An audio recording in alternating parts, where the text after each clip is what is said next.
Growing your own usually means moving to the country, plowing the fields, cultivating the crops, harvesting the bounty for your table.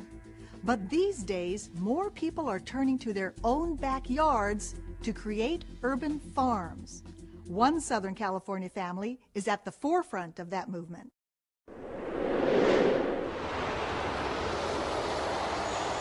Drivers whizzing past on the 210 freeway through Pasadena have no idea that a stone's throw away from the fast lane is a lush but tiny Eden, a 4,000 square foot farm.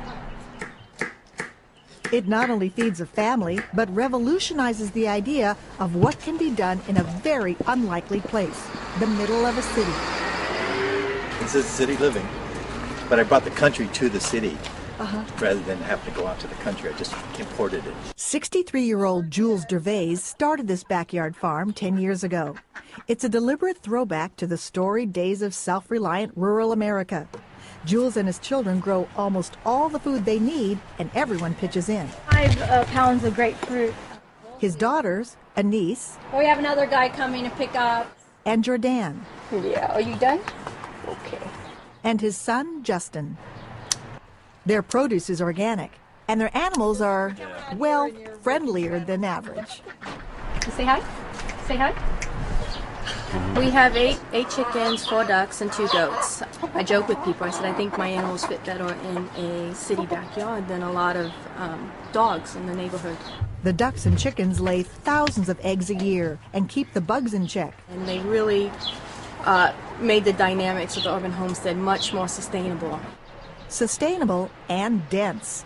On their 4,000 square feet, they raise 400 varieties of vegetables, fruits, and edible flowers.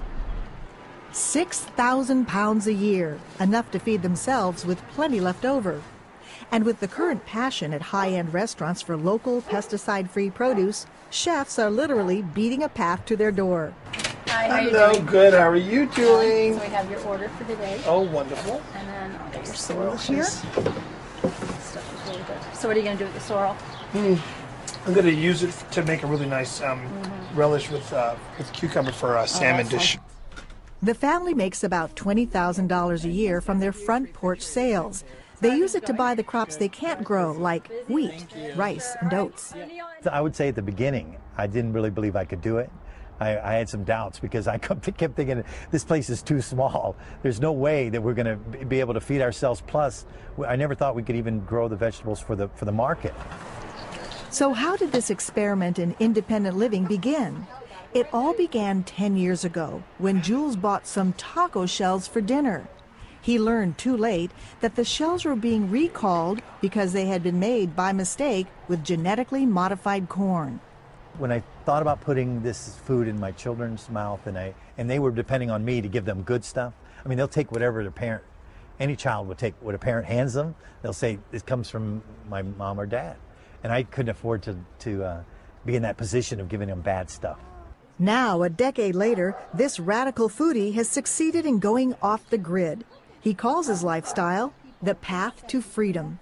And what did the family think of that whole approach? They thought it was strange. They thought it was. My daughter wouldn't come out of the front yard and visit with her friends because they said, "What's up with your dad?" They wanted to know what was going on because I was making some radical changes here. The Dervaes have no ugly commute. They avoid office politics and will never get fired. But their jobs are way more than 9 to 5. I need the help, all the help I can get, and it's my family that, like in the old days, the farmer's family made the difference. Jordan takes care of the animals. A joke for them, we call them pet organic composting machines. Justin is in charge of making sure they get the most out of every square foot of soil. And sometimes the results are extraordinary. You actually grew this? Yeah, it's like a little pumpkin, but it's very long. Just slightly. Slightly. He's also the beekeeper. Oh my gosh, that's the first time I've ever done straight from the honeycomb. Jules prides himself on his gourmet compost. Yummy, yummy. Only worms could love them. Could love this. Rotten stuff. A niece is in charge of cooking the vegetarian meals.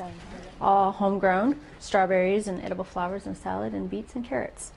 and the canning. We got grape leaves, pickles, beans, and pickled peppers to all sorts of jams, tomato sauce. And the menu? That depends on what's in season. What happens when something's out of season? We just don't eat it. You're out of luck. It's out of season.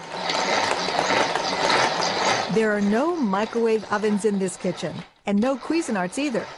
We have, gizmos, but they're just hand powered.